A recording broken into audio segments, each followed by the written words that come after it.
I was going to kind of make just a list of things we should know. What we should know. Know / be able to do.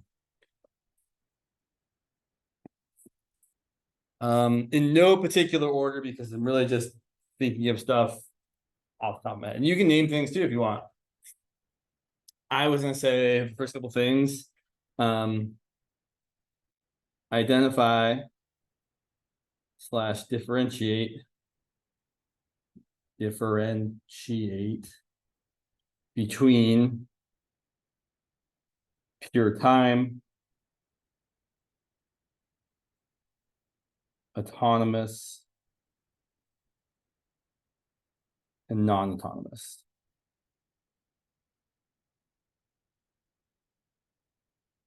Very generally, pure time means your differential equation dy dt is a function of just time.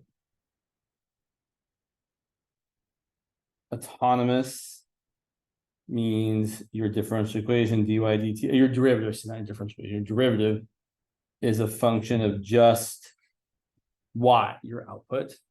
And non-autonomous kind of means neither one or the other. Your derivative depends on both t and y. That's very bare bones level how we kind of think of things. Okay.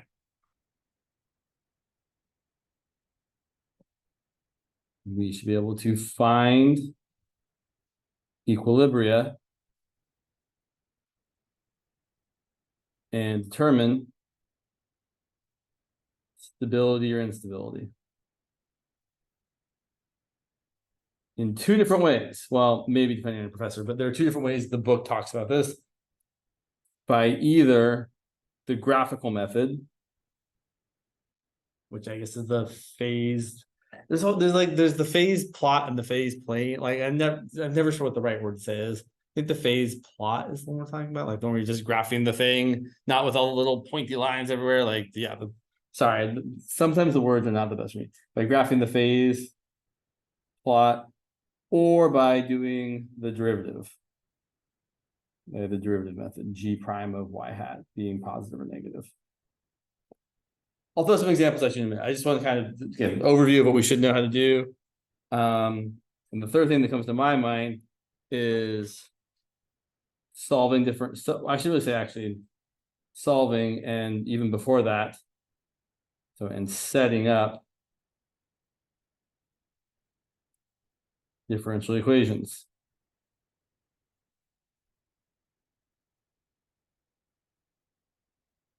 Sometimes they don't just give you the differential equation, right? They give you a bunch of words and you have to then figure out what the differential equation is we're going to write. And then after you've done it, then you have to solve it. And we can solve either by doing separation of variables. That's one method we have. The other method we have is, what do you like to call the other method? I know what I like to call it. First order linear differential equations. Other people like to call it like the integrating factor method. We can call it whatever we want, I guess. Solve using integrating factor. Does anybody know, and this will vary by class, when you're solving a first order linear differential equation using the integrating factor mu of x, maybe you call it I of x, do you have to show all the steps, or are you allowed to just find mu and then jump to the solution being y equal to 1 over mu times the interval of q times mu? Or do you have to show like how it's a product rule kind of thing? Has anyone's professor said anything one way or the other? Or they're just like, do whatever you want? All right, we'll talk more about that. Anything that seems blatantly missing from this list?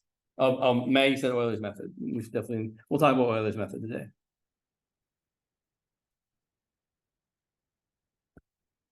Anything else seem like I've totally forgotten about it or missed it or something?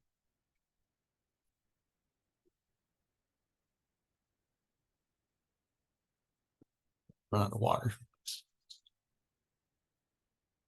Okay. Okay.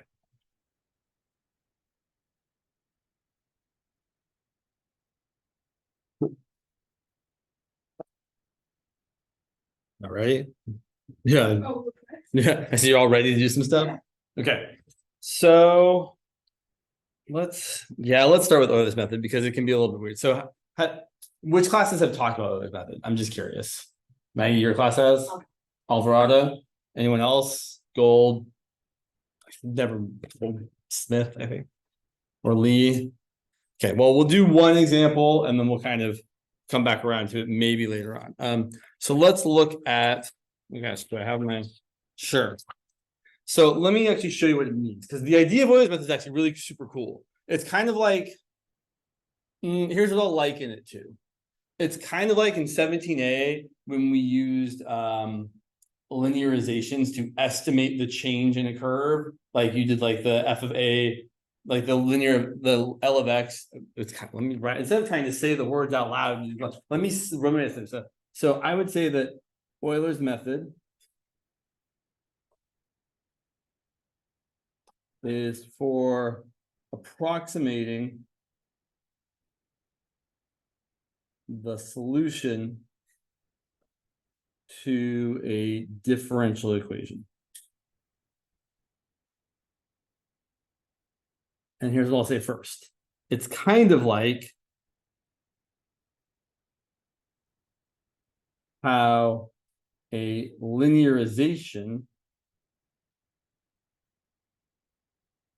usually written as L of x, can be used to approximate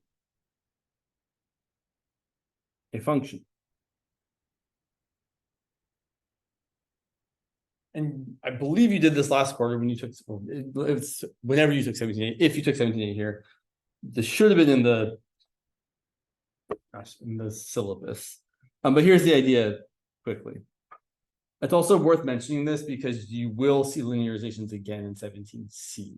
So if you haven't seen this before, here's a good time to see it. The idea here is basically like, you might say, I want to approximate the function f of x equal to the square root of x at x equal to 9. Let's call that a equal to 9 with a linear function. Really, this is just a lot of fancy words to say, find the equation of a tangent line. It's all linearization actually is. So here's our nice square root function.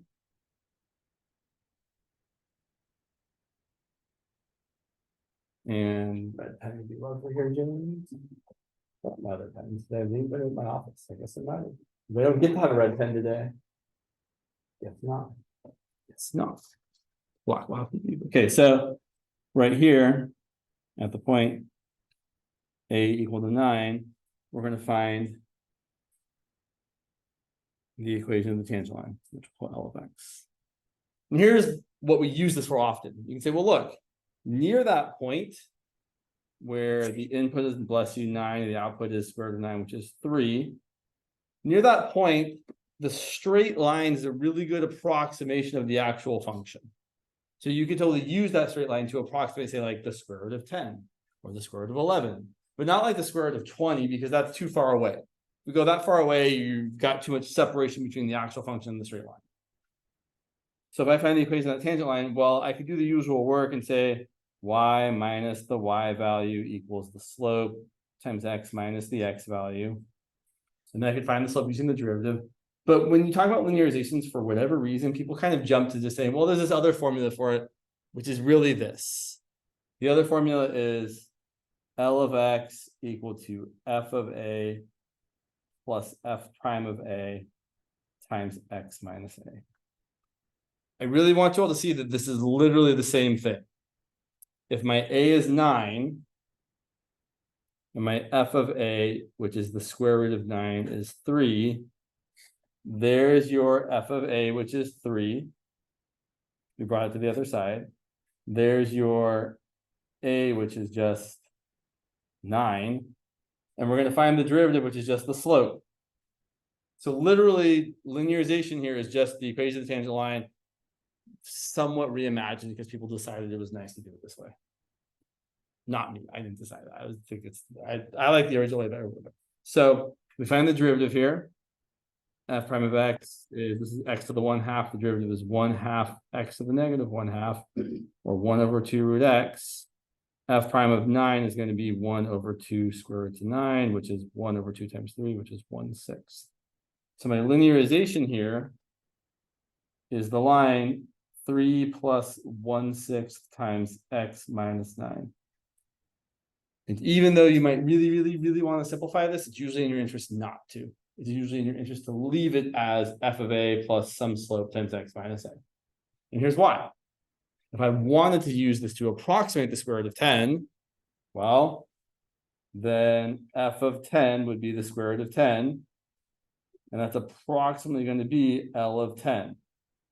Look at this graphically. I'm going to go a little bit over to the right here. But if I say like right here, here's 10, and I plug that in to my function, well, there's the square root of 10 y value, and up just a little ways away from it. So there's 10 comma root 10. There's 10 comma L of 10. And those two y values are pretty close to each other, which means L of 10 is a good approximation of the square root of 10. And so then we would actually plug it in here, and we would get 3 plus, oh, by the way, here's where you see why you don't want to simplify it. You get 3 plus 1/6 times 10 minus 9. It's a lot easier to be like, oh yeah, 10 minus 9 is 1, 1/6 times 1 is 1/6.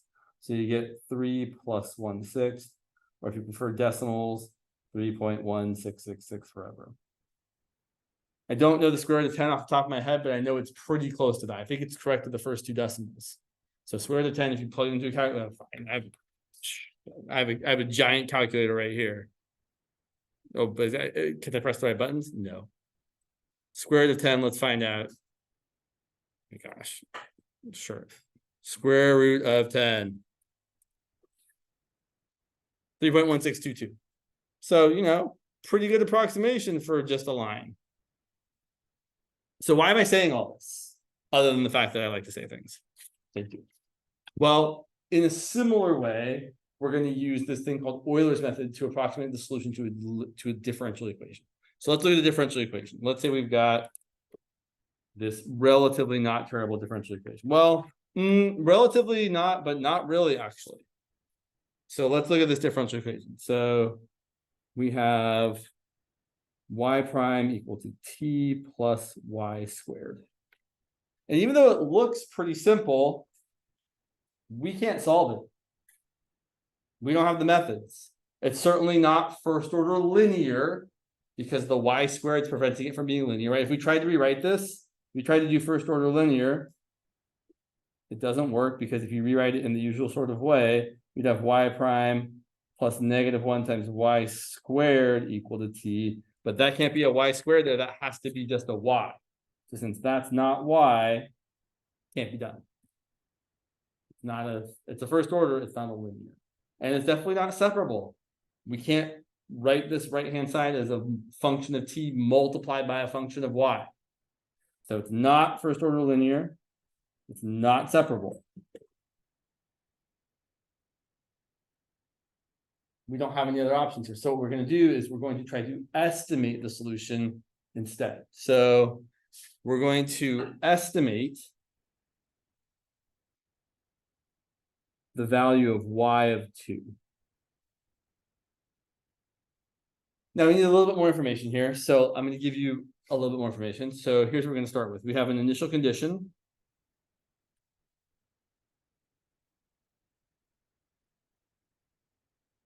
That y of 0 is equal to 1. And I'll also tell you that our step size of h is the typical letter used for this of 0.5. So something else I'm thinking. Oh yeah, this is kind of like, remember how when we were doing like antiderivatives a while ago and estimating the area under the curve?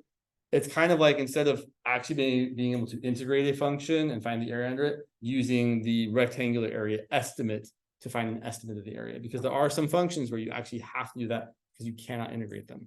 In the same sort of way, same idea here. We can't solve this differential equation, so this is why we're doing this estimate thing instead. All right, so let's take a look here. Let's say that, and I'm just going to make up a curve. I don't actually know what the solution looks like. Let's pretend like, well, we do know that the initial value is 1. So let's pretend our curve looked like this. Here's the idea of Euler's method before we actually do it. The idea is we're going to take and I've done that a little flat there, but we're going to take the derivative at this initial point, the slope, and we're going to say, okay, well, we're going to go for a step length of a half. We're going to go in the direction of the slope of that tangent line. And then right there, we're going to recalibrate.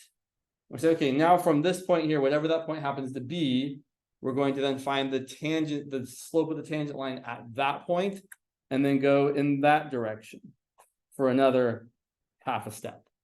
And we're going to keep repeating this process, where at each new endpoint, we're going to recalculate what the slope of the tangent line would be based on our differential equation, which is telling us the slope of the tangent line. The derivative is just whatever this value is over here. So we're going to keep going like that to get an approximation to this curve. My picture is not amazing, but it kind of gets the point across. The formula that they throw at you looks super gross, and I don't like it.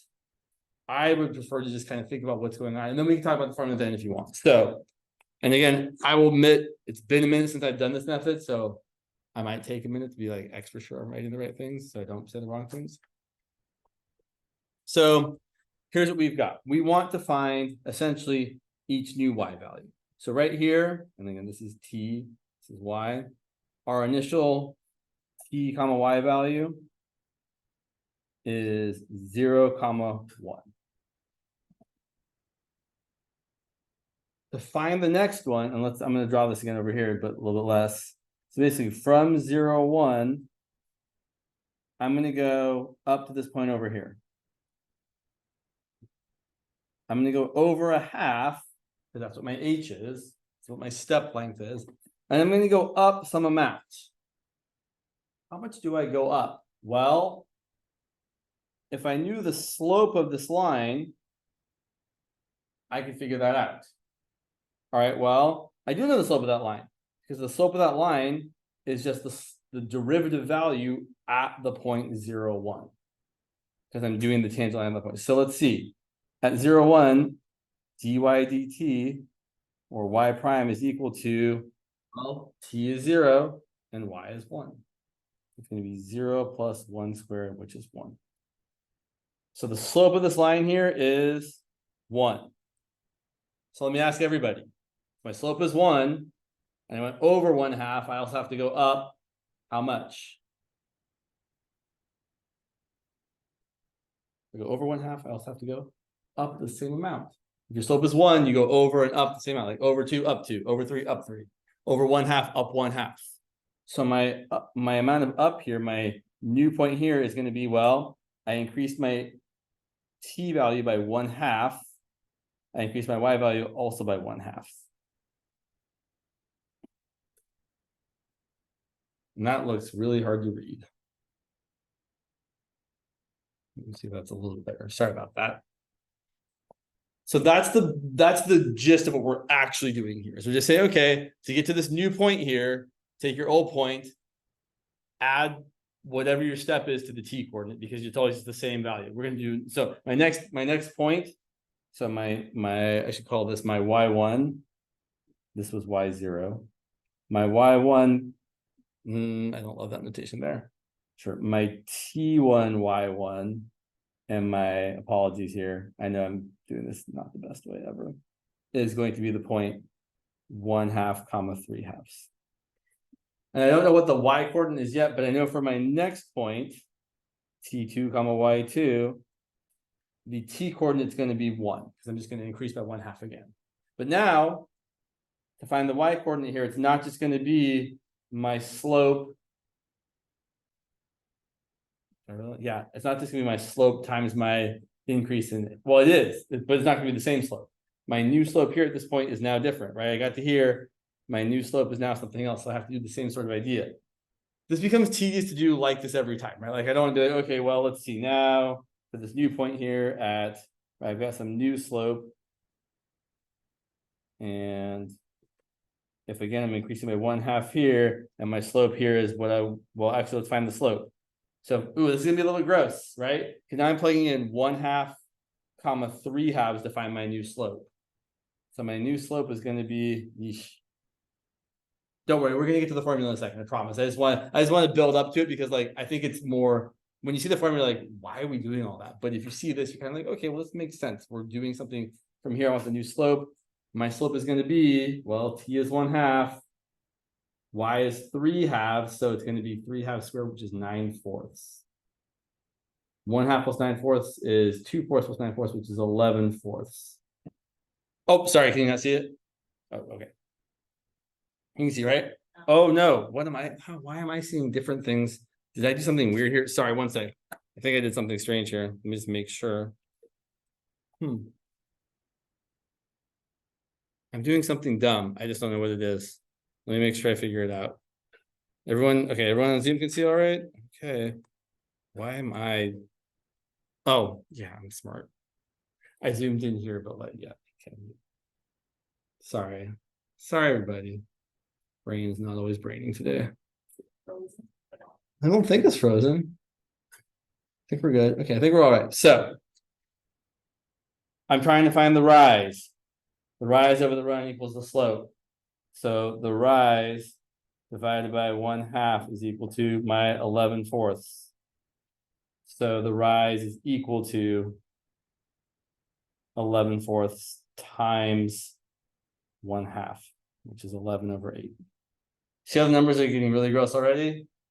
Now that's how much I rose, but I rose from this y value here. So my new y value, which I know is not pretty, just bear with me for a second, is going to be this 3/2 here plus that 11/8 over there. Which, okay, I admit that is kind of gross. That's going to be 1 comma, we're going to start using decimals here in a second, but that's going to be times 4. 12 plus 11 is 23/8, which is correct. Oh, good. I'm glad that's correct. So that's the idea, is that you're taking each point, and to get to the new point, you are taking your old t value and just adding your step to it. You're taking your old y value and adding the rise to it. And the rise is literally the slope times the run. Okay, let's write out the formula, because the formula actually is nice to use once you know what you're doing. So here's the formula for Euler's formula. So let's make sure. So here we go. So to find the subsequent y value, because the t values are easy to find, you're going to take your previous y value, like we just said, and check out, watch what we're adding here. We're going to add h, that's the run, times, we're going to write this as f of t comma 1. Hold, I was like dramatic there. So where if we have y prime equal to t plus y squared, we're just saying the stuff that the derivative is equal to, we're going to call that f of t comma y. So everybody should point out the new y value, everyone should point out, everyone should observe the new y value is just equal to the old y value plus the rise times the slope, which is exactly what we said it was. You're taking your old y coordinate and you're adding to it. Sorry, I said rise. I meant I'm so close to saying everything perfectly right. It's one small mistake. What should I have said instead of the rise? I should have said the run. Right? H is how much horizontal change there is, not how much vertical change there is. So close yet so far. So, right, we're taking this old coordinate here, and to the y value, we are adding the rise, and the rise is just equal to the slope times the run, which is exactly what this is here, the slope times the run. Oh yeah, works. Okay, I know it's kind of a lot. Questions about what I've said so far? I'm happy to clarify stuff. It is a neat method. Like, it's actually kind of cool. He's like, yeah, it's cool, but if we're not doing it in our class, then sometimes some classes do things that are classes. Let's finish this problem. So and actually let's back up and use the formula to see how nice it is. So we started off with t equal to 0 and y, which I'm going to call y naught, equal to 1.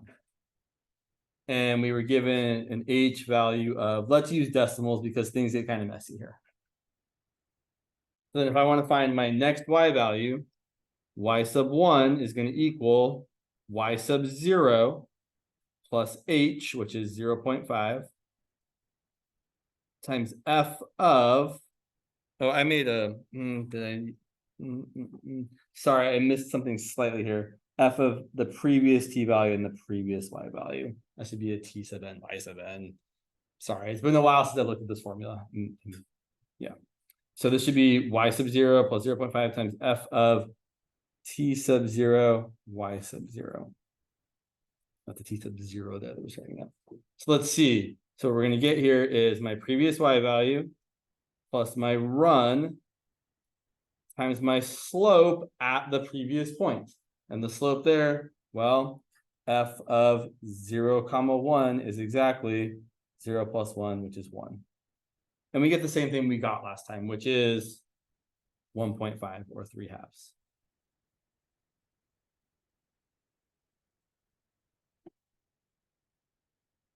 Stop me if you want clarification or have questions. I'm happy to say more. I could probably graph this. Well, maybe we'll try and graph it in a second here. Okay, to find the next y value, I take my previous y value, y1, and I add on 0.5, my run times my new slope, f of t1, y1. I usually skip this part and just jump to saying it's going to be 1.5 plus 0.5 times, let's see, f of t1, y1. Well, t1 is 0.5 because that's my next t value, right? Every t value is just half more than the subsequent one in this example because they told us the step was 1/2, right? They have to tell you. You can make it up if you want, but like if they, you should, yeah, they usually tell you. 0.5 comma, wow, good job, James. F of 0.5 comma, the y value is 1.5, is going to be 0.5 plus 1.5 squared, which is going to be 2.25 plus 5 is 2.75, which is 11/4, which is what we got last time. And then, like many estimation value methods, the numbers get gross fast. And so usually about the second step, you start pulling out your calculator and you're like, well, okay, if I have a calculator to do this, I kind of probably could have used it to just solve the thing in the first place. But that's not the point. So we calculate this and we'd gotten 23/8, which is 2.875. And then you keep going.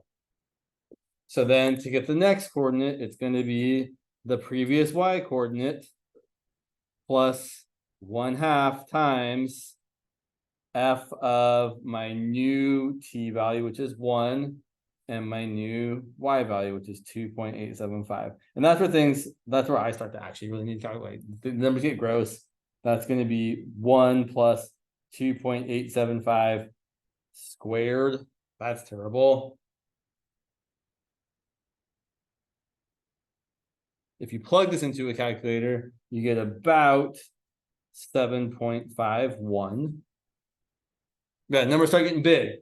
And then finally, for the fourth one, and I said, I'll point out why I'm saying finally here. So I'm going to get my previous y value, 7.51, plus again, 1/2 times, let's see. So if I plug in this, my next one's going to be f of 1.5 for my t value. And this 7.51 is going to be about 1.5 plus 7.51 squared. That's going to be about 49, about 50. That's going to be about half of 50. So about 25 plus 7 is about 32-ish, I'm guessing. Let's see what we get here. So we get 1.5 plus 7.51 squared. And that's about, 36. That seems reasonable. 36.44. And that is our estimate for y evaluated 2. Let me show you why. So our y of 0 was 1. And so actually, let's look at the graph here because I do think this is kind of neat. So here's what we did.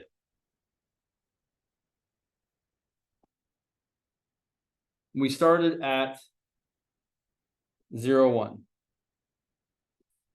And then we went over a half. Let's just draw these here like this.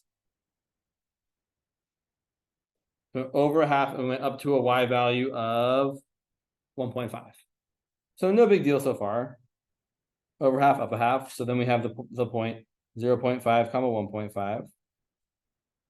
And then from 0.5 to 1, we went over a half again, but then we went up to a value of 2.875. So a bit of an increase, right? There's 2, there's 3. So from there to the next one, we're going up to like there. It's a little bit less than 3. So there's our point 1 comma 2.875. And then from there to 1.5, that's a really big jump, right? We're going up to a value of 7.5. So from here to there, it's going to be way up here to like 7.5. And then our last jump gets us all the way to 36.44. So we go over one more. So that was, 1.5 comma 7.51 approximately. And then our last one, I'm not going to draw it super duper steep, but you get the idea. The last point's going to be over here at t equal to 2, and the y value is about 36.44. And that is our approximation for y of 2. So y of 2 is approximately 36.44. And this is a valid way of estimating the value of the solution to a differential equation at a particular point. We're not actually finding the solution, right? We're not saying like the solution is approximately 2t plus 5 or e to the t. Like we're just saying if you want to know the solution at a particular point, we can approximate that value. It's kind of neat. It's kind of terrible, right? It's a lot of just throwing numbers into a formula, but hopefully now at least you've seen one example, you kind of understand what the formula means. Every time you're just starting at a point and going over and up, and then you're finding a new slope and going over and up, and then a new slope and going over and up. You're keeping on doing that. It's not too awful. I know it's a real selling point. It's not too awful. It's just a little awful. All right. I think one example, that's enough. If you want to see more examples of that, I'm happy to help you in office hours with them. They're not too bad. I'm happy to look at them. I enjoy talking about them, but they get a little bit, as you can see, quite a bit messy. Okay, last chance for questions on this before we move on to other things. You guys like, no, you can move on. Okay, fine. All right. If you have questions about it later, you're always welcome to come ask me. I still feel like I'm weirdly off here. I did something. Oh, well. What else? What else should we talk about? Does anybody have any requests? Is there something you're dying to see me do that we haven't really done? Well, I have an idea. I'll take requests, but I have an idea. So here's what I did. So if we had tried to graph this, which might have been the smart thing to do, we might have realized that James is making a really dumb mistake because I wrote a differential equation with pure time. When we do this phase plot thing, we're usually dealing with autonomous differential equations where you've got y on the horizontal axis and dy dt on the vertical axis. So this is not a good example of this as far as determining stability or instability. It's probably still doable. Like you can probably still talk about it, but that's not usually the context in which we do talk about it. Yeah, that's altogether bad. I should almost feel just like ripping this page in half. I will not. Let's look at a better example and then we'll come back to something more interesting if we have time. So let's say we had something way more straightforward, like the differential equation dy dt equal to 4 minus y times y plus 1. Much nicer. Let's throw in another factor just for the fun of it. Times y minus 7. A much more standard thing you would graph. So find the equilibria. They're not hard to find. Our equilibria here, which should be y values, are y equal to positive 4, negative 1, and positive 7. Cool. So let's graph this thing. There's -1, +4, it's +7. On the horizontal axis, we're plotting, or we're thinking that's the y. On the vertical axis, that's your dy dt. It is perfectly okay to think about this as the fact that you're graphing like f of x equal to 4 minus x times x plus 1 times x minus 7. It's a totally legitimate way to think about it as far as graphing goes. I know that I'm going to hit all these intercepts and I'm going to pass through them each time because all of my intercepts are coming from factors that have odd degrees, which means you go through instead of bouncing off. Or you could actually plug in some values. If I plug in 0, is this whole equation positive or negative? Good question. Positive, positive, negative. So the whole thing's negative. So I know that if I plug in 0, I don't actually really care what the value is. I just care that it's down here. So then I know that I'm doing something like this. And then when I come at 4 over here, since this 4 came from a factor that has an odd degree, we cross through like that. Most of these you will be crossing through because almost always your factors will have odd powers. I think you've probably seen in class that if you have an even power, you bounce off, and then you have like a semi-stable thing, which is just super annoying to deal with. So usually your professor's not going to ask you that. Or you can pick a point. If you pick 5, 4 minus 5 is negative, 5 plus 1 is positive, 5 minus 7 is negative, and then negative into positive, and the negative is still positive. So positive throughout here, and then we're going to come back and we're going to cross through again. Like that. So here's our phase plot. Name I can never remember. And now, let me ask you, I'm not going to draw anything more. I want to show me on your fingers. How many of these 3 equilibria are stable? Show me on your fingers. The answer is either 0, 1, 2, or 3. It's probably either 1 or 2 because they're not all doing the same thing. All right. So as a reminder, dy dt, if we're above the horizontal axis here, dy dt is positive, which means y is increasing. So when y is less than -1, y is increasing. It's getting pushed towards -1. Right? If I'm less than -1 and I'm increasing, I'm getting bigger and bigger and bigger towards -1. If y is between -1 and 4, dy dt has negative values, which means y is going to be decreasing in this interval. Similarly, between 4 and 7, dy dt is positive, so y is increasing. Between or to the right of 7, dy dt is negative, so y is decreasing. The ones that are stable are the ones the arrows point towards. And there are 1, 2 of those. So y equal to -1 and y equal to +7 are stable equilibria.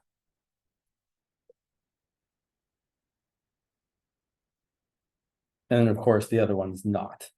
Y equal to 4 is unstable. But it bears asking, how could we have done this without graphing it?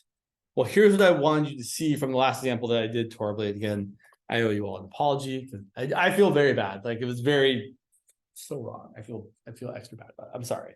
But I want to point out here is at -1, this function, which we typically call g of y, if I call dy dt g of y, if I call this g of y up here, this function has a negative slope, right? It's definitely decreasing. So right here, it is true that g prime of -1 should be negative because the slope of the tangent line there is negative.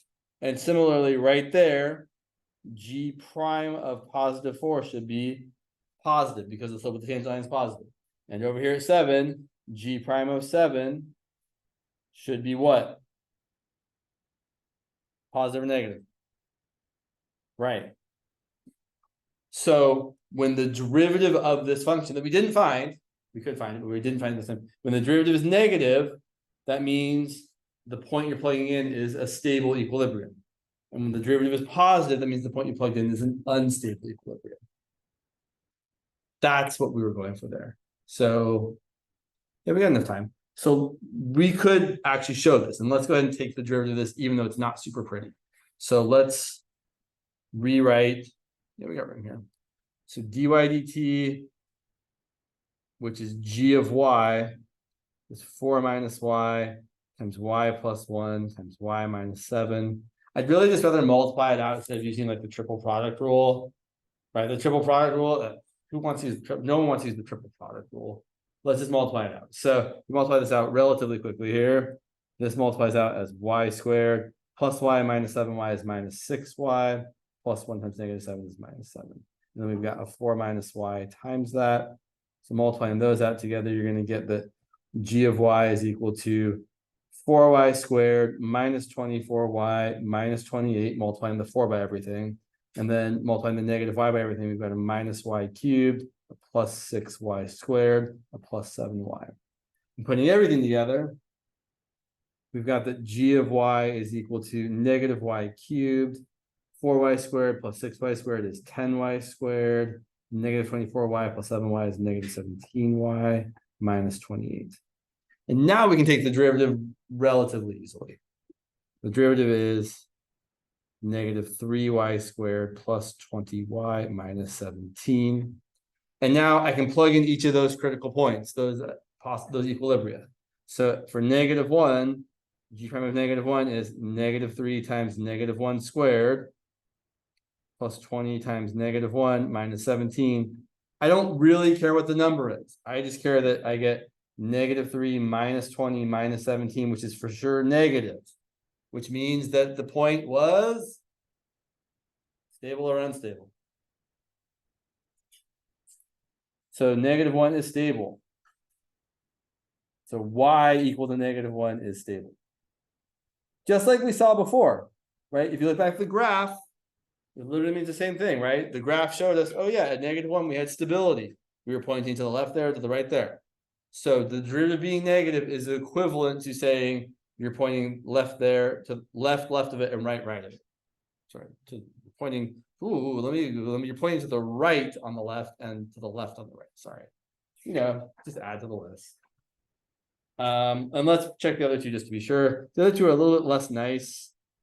G prime of 4 is going to be negative 3 times 4 squared plus 20 times 4 minus 17. We might need to check here. That's going to be negative 48 plus 80 minus 17. I'm pretty sure that's positive. So y equals 4 is unstable.